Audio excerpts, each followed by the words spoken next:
But right tackle and interior lineman for the future. Because, again, we signed a lot of guys that are competent, but I don't know if their answers going forward. So I'll be honest with you, I want Neal at 5. I pray he's there at 5.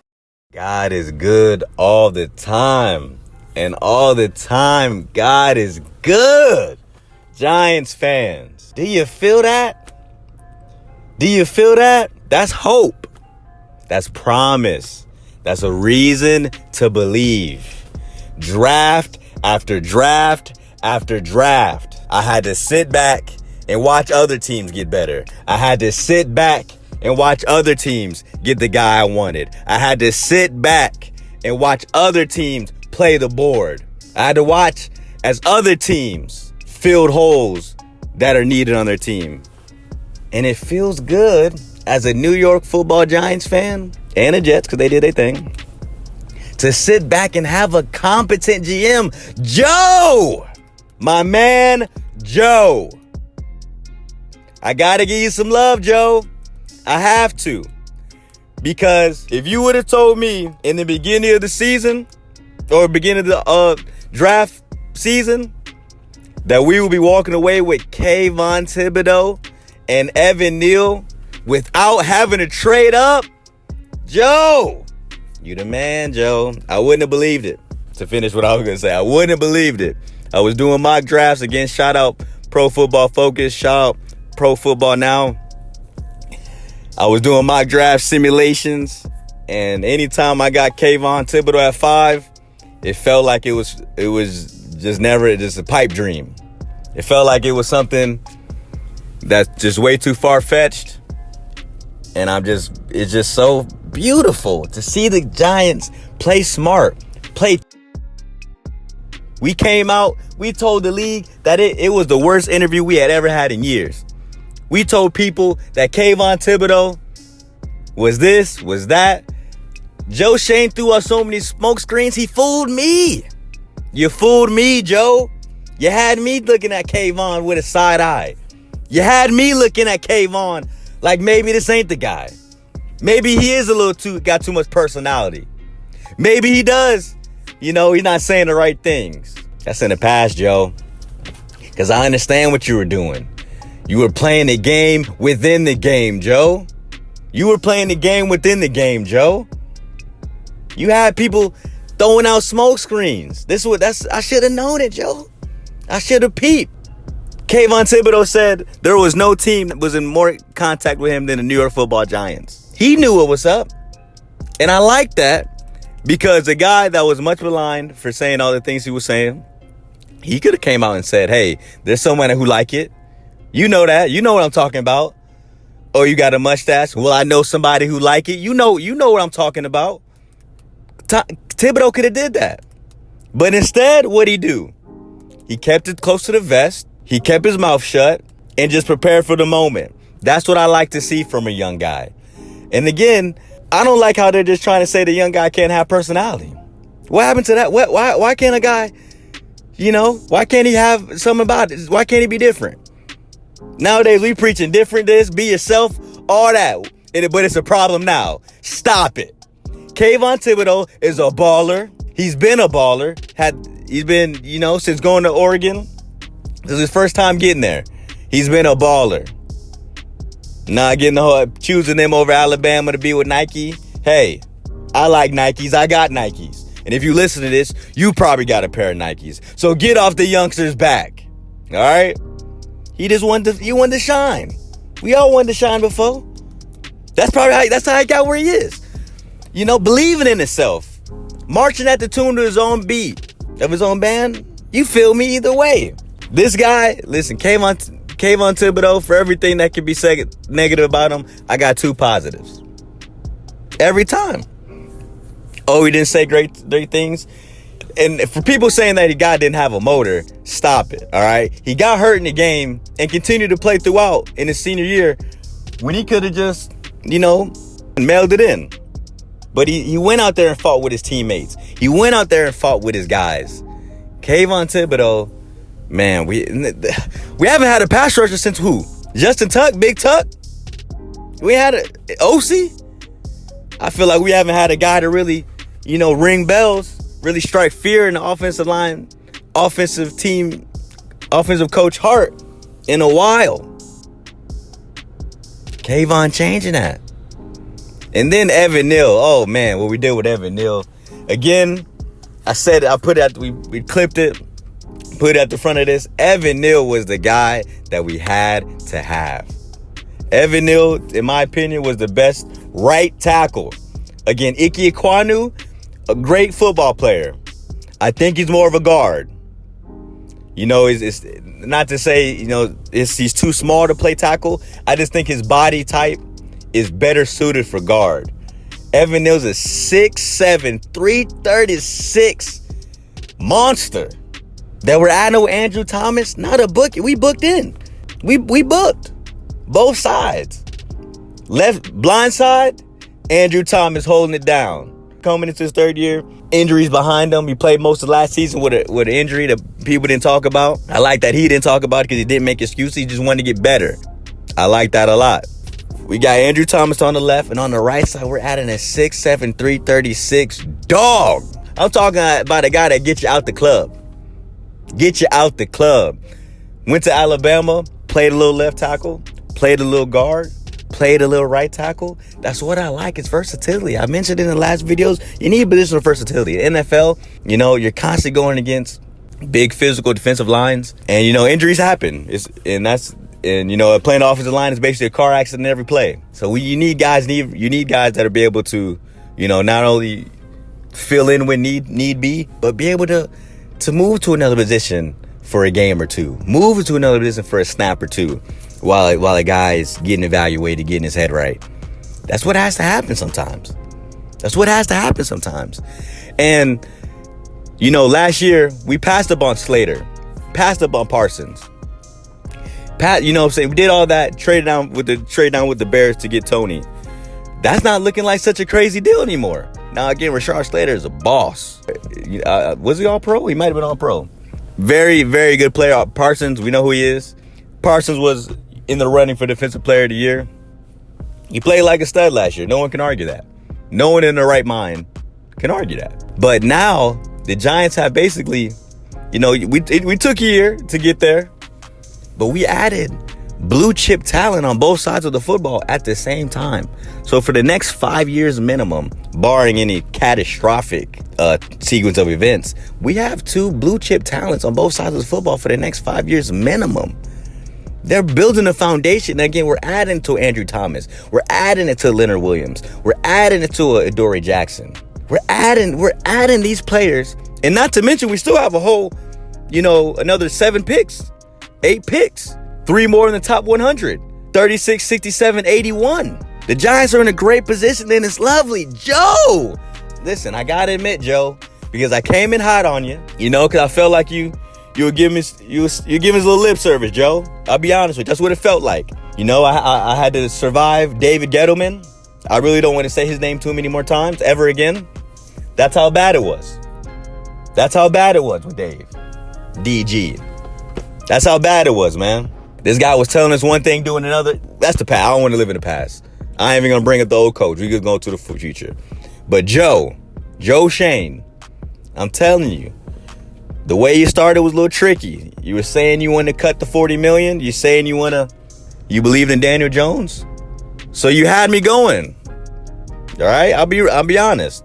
But seeing these, it started with the Sterling Shepard and Blake Martinez. I'll be honest, and Adoree Jackson. When you restructured those deals, brought those guys back, that showed me that you might have a little more to you than I thought. All right, you might look at Sterling Shepard and be like, "Oh, how he's oft injured. Why is it such a big deal to bring him back?" It's a big deal to bring him back, specifically with the Daniel Jones aspect, because, and this is going off the top of my head, I want to say the completion rate to Sterling Shepard, and I think this is his career, if I'm not mistaken, it's about 80%. 80% of the attempts that Daniel Jones makes to Sterling Shepard are completed passes. Now, you got to be on the field to complete a pass to him. But just saying that, he's a good locker room guy, good energy, good morale. If I'm not mistaken, he's the longest tenured Giant. And if not, he's among them. This is a player that can help bridge the gap. He can help get us, new offense, new things like that. He's a smart football player, heady guy. He'll be able to help bridge the gap between the new coaching staffs and the younger players.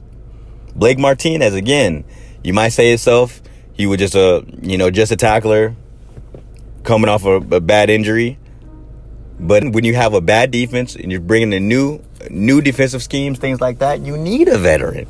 You need a guy that's consistent. You need a guy that's reliable.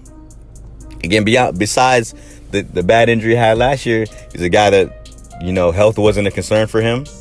He was a guy that was regularly, finishing seasons, things like that. Really feels good.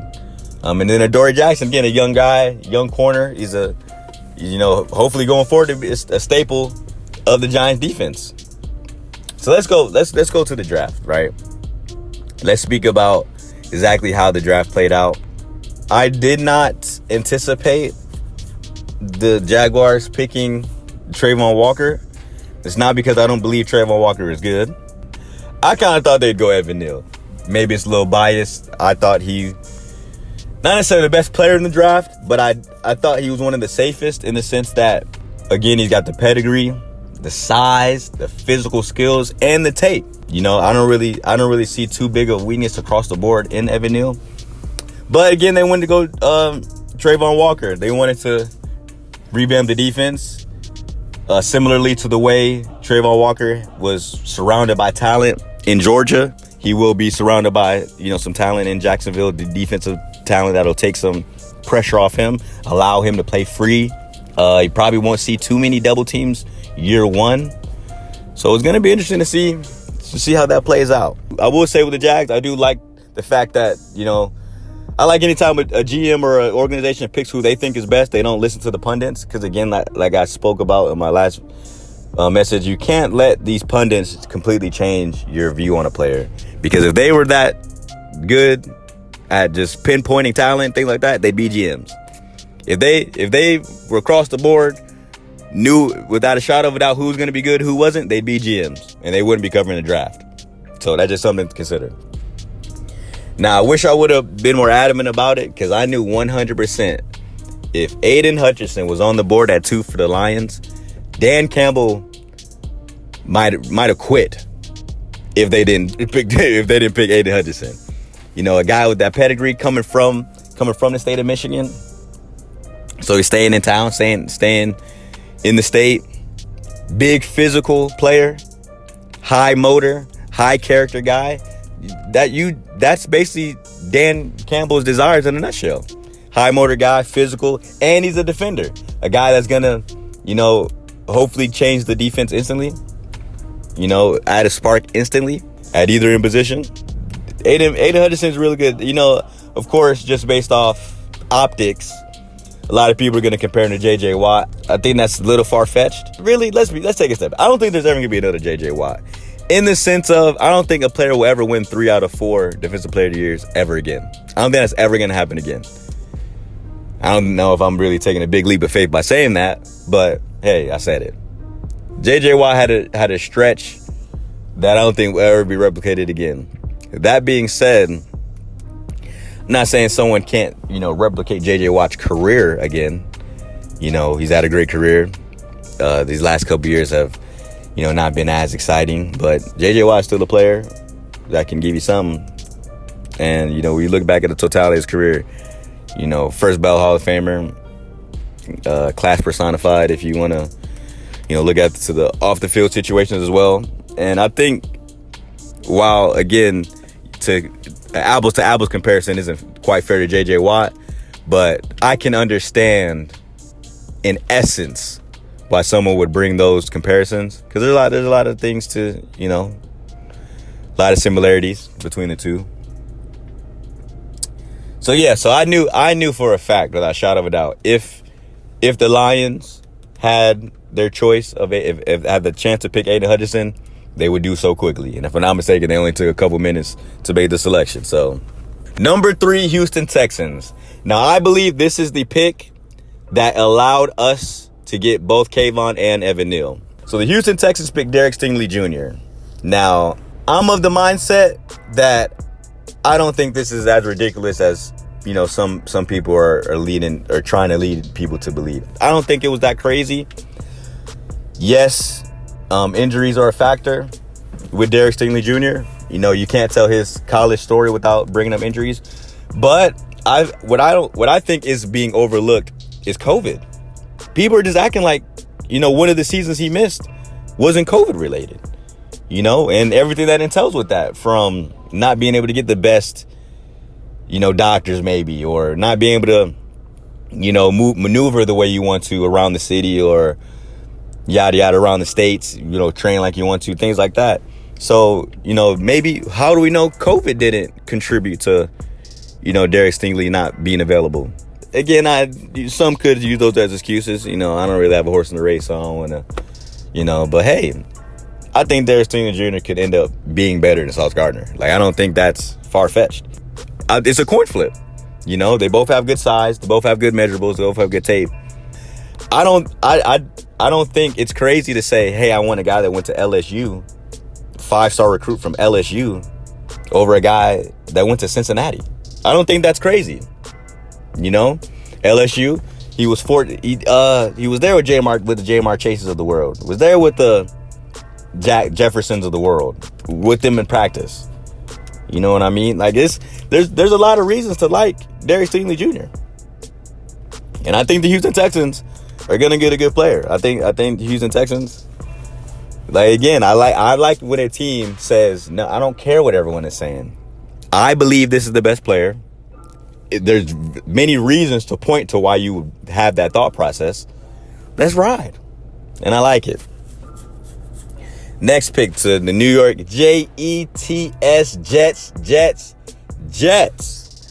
They did us a solid because they basically put us in the situation we would have, they made the decision for us with Sauce Gardner or Kayvon Thibodeaux. They decided to go Sauce Gardner. And there's a lot of reasons to like Sauce Gardner. I think one of the biggest stats that, you're going to hear when you talk about Sauce Gardner is the fact that he's never given up a touchdown in his football career. I'm going to say that again. He's a cornerback who's never given up a touchdown in his football career. So that's Pee Wee. That's Pop Warner. Middle school. AAU. High school. College. This man has never given up a touchdown. That's a big deal. He's 6'3", 190. Can't remember what his 40 time was. But good speed, good take. I mean, listen, I understand. I definitely think he's going to be a good player. I will say this, to be honest. I'm not hating that. I love how it played out, right? So again, I'm a Giants fan. I'm a New York everything fan. So I like the Jets. So I'm happy that they got a player that should be, projected to be a top player. I like it for the Giants in the sense of, one, there was no decision to make. We didn't have to decide between Kayvon and Sauce. We didn't have to decide between, one of the tackles and, the decision made for us. So when we get to 5 at Kayvon Thibodeaux, I like Joe. Listen, Joe, I love it. I love the way Joe saw how the draft broke down, realized at 5, with Kayvon Thibodeaux on the board, we could pick him and still get one of the 2 tackles that we love. Again, speaking to the smoke screen. So Charles Cross, our love for Charles Cross, turned out to be a smoke screen. And the smoke screen was so potent that I got caught in it. I needed some goggles because I couldn't navigate through the smoke, Joe. That's how big you're blowing, Joe. Past that. And I like it. Because when I was looking at Charles Cross and Ike Ekwonu, again, I admit, I see more guard out of Ike Ekwonu. Now, that doesn't mean he can't be one of the best guards of all time. Doesn't mean that he can't be, a stellar guard. But the Giants needed a tackle. So at 5, for Joe Shane to look at the board and say, okay, I can lock up the tackle I want, or I can pick Kayvon Thibodeaux, a guy that was projected number 1 overall at times last year, even as late as the draft process. I can either pick him now and still be guaranteed either Ike Ekwonu or Evan Neal. Either one. I'm guaranteed either one. I like that, Joe. That savviness. That's playing the board, not letting the board play you. And that's making sound decisions. Because, again, we're able to pick Kayvon Thibodeaux. And, again, in some ways, I do think he's boom or bust. But that's everybody. Everyone has a chance. If we knew who was going to be good every year, there would be no drama in the draft. If we knew guaranteed who was to be a baller and who was not, we wouldn't do it every year. Right? We would just show up, give them hats, take a picture, and then go on about our day. It wouldn't be broken up into 3 days. So, like I said, I love that. Kayvon Thibodeaux, like I said, if you would have told me that we would get Kayvon Thibodeaux at 5, I didn't believe it. But, hey, life comes at you quick. And like I said, at 6, you get the Ike Ekwonu. Then 7, you get Evan Neal, and man, I can't even begin to tell you how ecstatic that makes me, man. Evan Neal, it's been a long time since I wanted a player in a draft, and we actually got that player. It's been a long time since I actually that have just feel like the board just fell our way. At 5 and 7 to get those players, the board just fell our way. Again, I don't have the numbers in front of me, but off the top of your head, when the last time a quarterback didn't get taken in the top 5, but 2 cornerbacks did? Again, think about it. When the last time you've seen not one quarterback go in the top 5, but 2 cornerbacks did? That's unheard of. That's unheard of. But I love it because sometimes craziness got to happen for some joy to happen. And I love that. Falcons, shout out to him, man, D. Jones. To pick Drake London. A supersized pass catcher. He's a big man. Big man! It's a big guy, big catch radius, red zone threat. You add him with Pitts.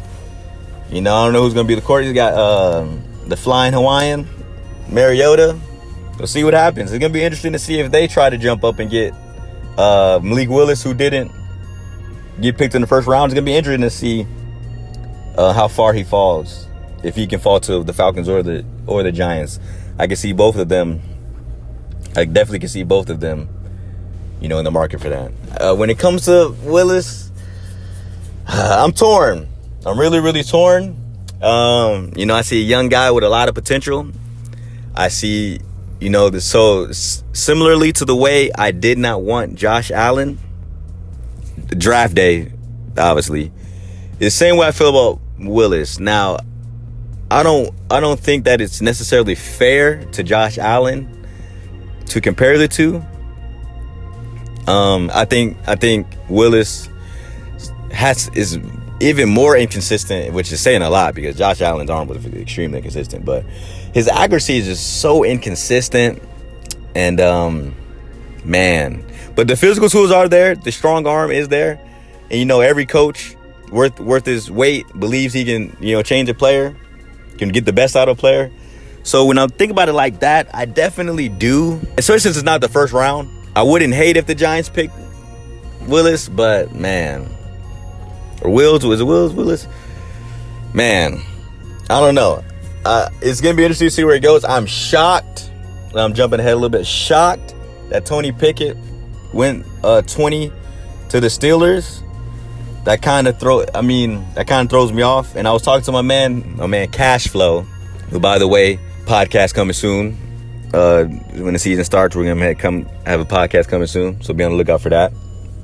But he was telling me that he's heard Ryan Clark say that he believes that the only reason why Kenny Pickett was picked over Willis was because of the familiarity the Steelers have with Kenny Pickett. He went to Pittsburgh, so obviously in-house. They actually shared some facilities as well. So what I was being told from relayed information was that basically Mike Tomlin saw Kenny Pickett grow as a player, as a man, and the familiarity plus I guess what they thought was a more consistent play style is what led them to pick him over. To be determined. They say Kenny Pickett got the small hands, things like that. I think, It's neither here nor there. I mean, not saying that it doesn't matter at all, but I don't think that's going to be the difference between him being a baller or not. His age is alarming. He's older than Sam Darnold. Kenny Pickett, who has not taken one NFL snap, is older than Sam Darnold, who's about to be on his 5th year. That's alarming, to say the least, if you ask me. But again, it's just a weird draft. This was a weird draft, a draft where, quarterbacks weren't at the top of the totem pole, and that allowed. And again, that's what allowed a Kayvon Thibodeaux to fall to 5. That's what allowed, Evan Neal to fall to 7. Think about the first offensive lineman on the board went at 7. 6. I apologize, Icky. I apologize. But that's saying a lot. But I want to highlight the Jets as well, because at 10 they picked Garrett Wilson, a guy that they believe could be a number 1 receiver out the gate. His production was outrageous. I want to say, was it 91 catches, 12 touchdowns last year? That's outrageous in a college game. Or was that Chris Olave? Oh, they went back-to-back. Ha! That's kind of cool. The teammates go back-to-back. The Saints traded up to get Chris Olave. I'm going to blitz through the rest of the draft. Detroit Lions, they picked James Wilson. Now, Jameson Wilson, I think I'm kind of happy that the Eagles didn't get him, I'm happy the Jets didn't draft him, and then I'm kind of happy the Eagles didn't get him for both sides of the coin. For one, I don't want the Jets to get him because I don't think they can afford to wait a year on a receiver. I think whoever they picked to give Zach to pair with Zach Wilson needed to be able to play immediately. And I'm happy that that's the case. They got to, get Garrett Wilson, gives them a receiver that can start day one. He's ready day one, not have to worry about health concerns. So I do like that. The Philadelphia Eagles. So, I'm not going to lie to you. Now, I understand that the young man does have a lot of speed, a lot of versatility, so he is able to, do more than just run stop. I will have to say, initially, it is a bit funny to me that in a passing league, a passing world, a high-powered offense type world, they picked a run stuffer, 13. And then run stuffing is maybe a two-down player, if that, you know what I mean? But that being said, Jordan Davis, you'd be a fool to not marvel at his physical abilities at that size, moving that quick, running like a 4.5, 4.6. At a big man, as a big man, you got to respect that. You got to take a look at that. Fletcher Cox is definitely going to take him under his wing, show him some things. So I definitely look at that. That could definitely turn out to be a positive pick. I can see how it could end up, working out in a work out for the Giants. And work out not being a great pick, because if he ends up not being able to control his weight, if he ends up, not being able to, play more than just run downs. And I thought it was weird, or peculiar rather, that during the draft, the only negative highlights they showed of anyone was Jordan Davis. That's very strange. To go back and look at the draft if you don't believe me. And then the big blockbuster that the Eagles made, trading for A.J. Brown. Man, oh man. Now they did get, like I said, they gave up a number 18 pick as well, as they had to pay him. So, they gave us some assets for him. But, hey, you got a young stud to add with Smith. So, Jalen Reagor, I wouldn't be shocked if he got cut, because that's how bad he is. A.J. Brown's a player, young guy. It's really amazing to me how it's not being reported more that Christian Kirk changed the NFL. The moment Christian Kirk signed that contract, the entire NFL changed. The entire NFL. Receivers-wise, obviously.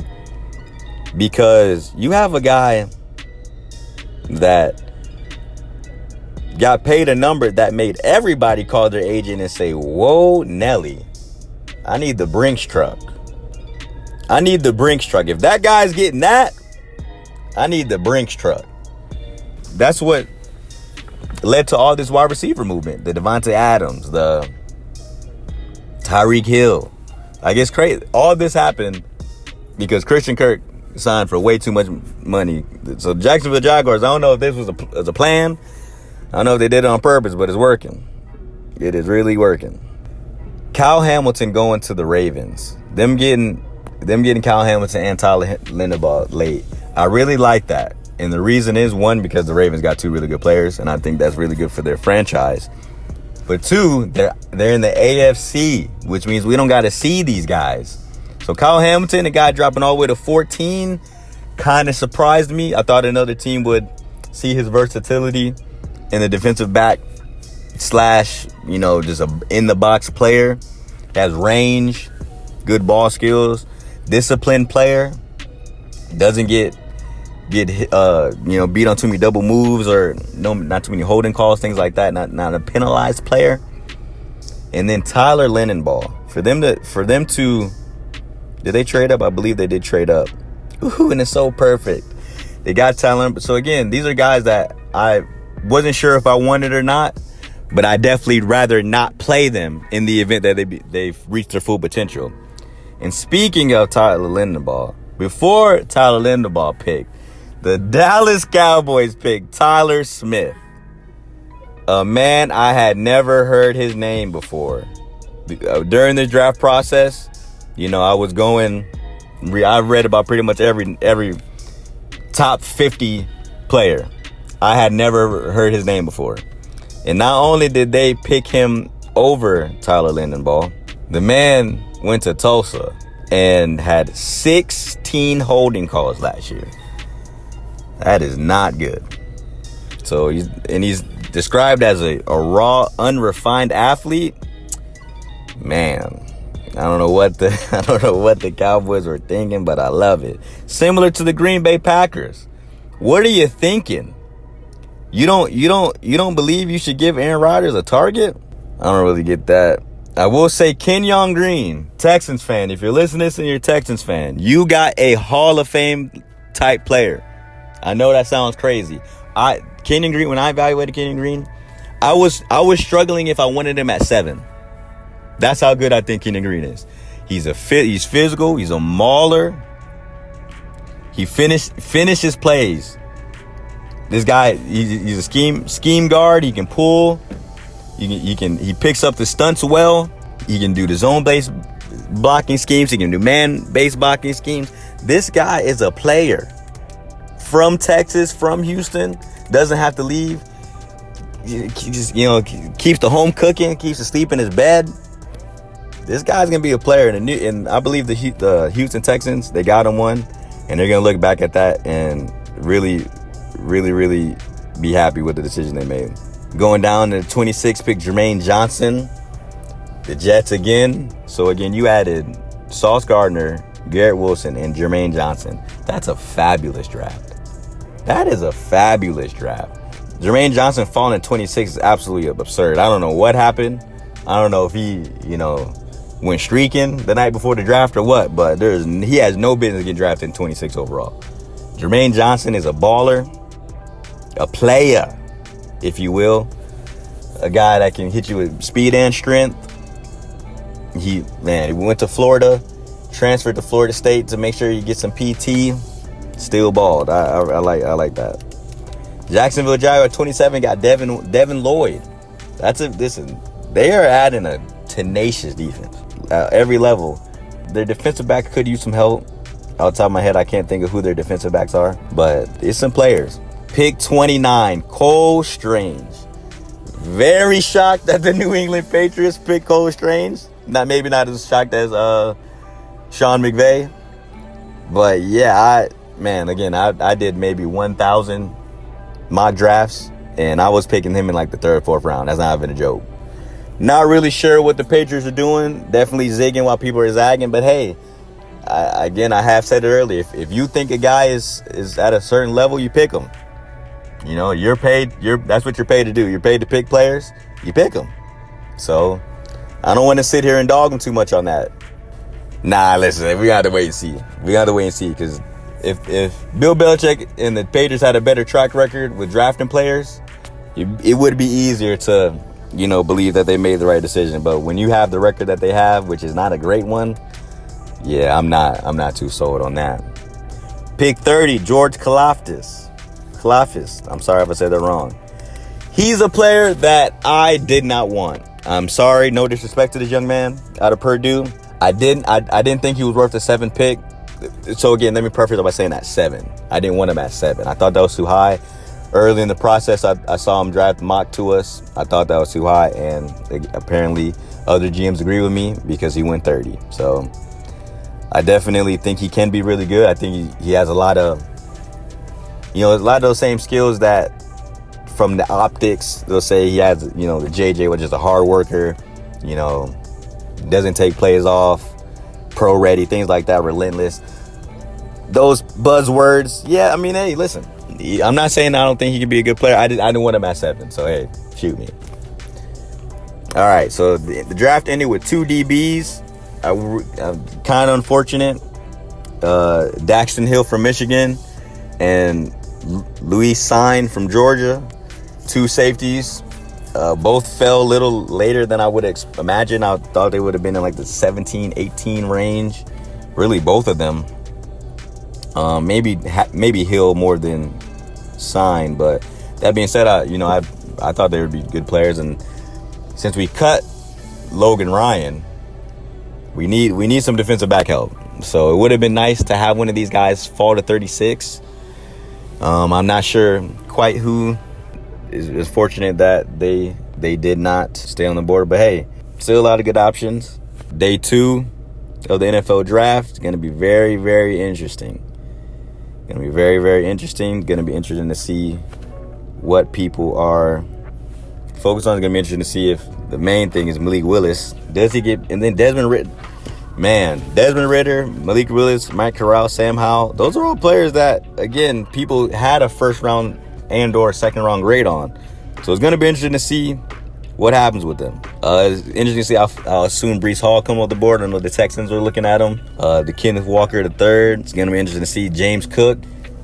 I'll be honest, I pray we don't get him in the 2nd or 3rd. I think it's a little too steep. But Joe Shane and the Bills, when he was with the Bills, I want to say they picked a 3rd-round running back 2 years in a row. So that does appear to be his thing. George Pickens is interesting to me. That's a guy I do think can play. I don't really want a receiver, especially since we haven't traded Kadarius Toney. I don't know if that's going to come today, tomorrow, or if that's going to come at all. But if we keep Kadarius Toney, I don't think we need to pick a receiver. But if we did get his receiver, I would like George Pickens. I'll be honest with you. Tight ends, I know we need a tight end. I'm not sure which one I want. I'll be honest with you. I don't want to lie. Trey McBride. I know his work the best, but I'm not going to sit here and say that he is the best, or I believe he's the best. We could still use the interior linemen, like I alluded to, even though we did sign some guys. I think they're more so depth than just guaranteed clear-cut starters. They're competent players. They're guys you can live with. But I don't know about just, believing them going forward. Yeah. D-line, I think we're probably not going to go D-line or edge. If we did, pick the guy from Penn State, Arnold, or David Ajobo. Listen, David Ajobo in the 3rd round, I know we got to wait a year. I don't know if I'll be mad at that. Kobe Dean is probably what we need the most, because the linebacker, again, I love Blake Martinez. I like Tay Crowder. But that's pretty much about it at linebacker right now. Leo Chenal, his tape is really good to me. I really like watching his tape. He seemed like a guy that can really take on blockers. And really get through the scrum. He really gets through the scrum and gets to the ball character effectively. I like the way he forces the action. He can rush the passer, sure tackler. I'm interested in that. If somehow Andrew Booth Jr. fell, that would be great. Even Tarek Woolen, the UTSA cornerback, 6'3", ran a 4.3. I won a national championship with him on NCAA 13. I'll be honest, I'm a little biased. I like his size and speed combination. You can't be that big and fast without being physical. I mean, you can, but Then Penn State, Jaquan Brisker, Jalen Petrie, safety, Nick Cross. There's a couple guys on the board, a couple different ways we can go. I wouldn't hate if we traded down, get a couple more assets. I wouldn't be mad if we got Malik Willis. I wouldn't just be devastated. But yeah, it's gonna be interesting. Like I said, Joe, I got a lot of respect for you, Joe Shane. What you did in this first round, I gotta respect it, man. I came hard at you. I challenged you, and you did your thing, Joe. I gotta respect that. Like I said, gonna give a full draft recap. It's coming soon. Gonna continue to post content. If you're listening on Spotify, I appreciate you. If you're listening on YouTube, Twitter, anywhere, I appreciate you. Spotify and YouTube, as well as Twitter, Master Bruce CB. Instagram, just Master Bruce. I'm gonna continue to give you content pumping out. So show me love. Send it to a buddy. Like, subscribe. I appreciate you.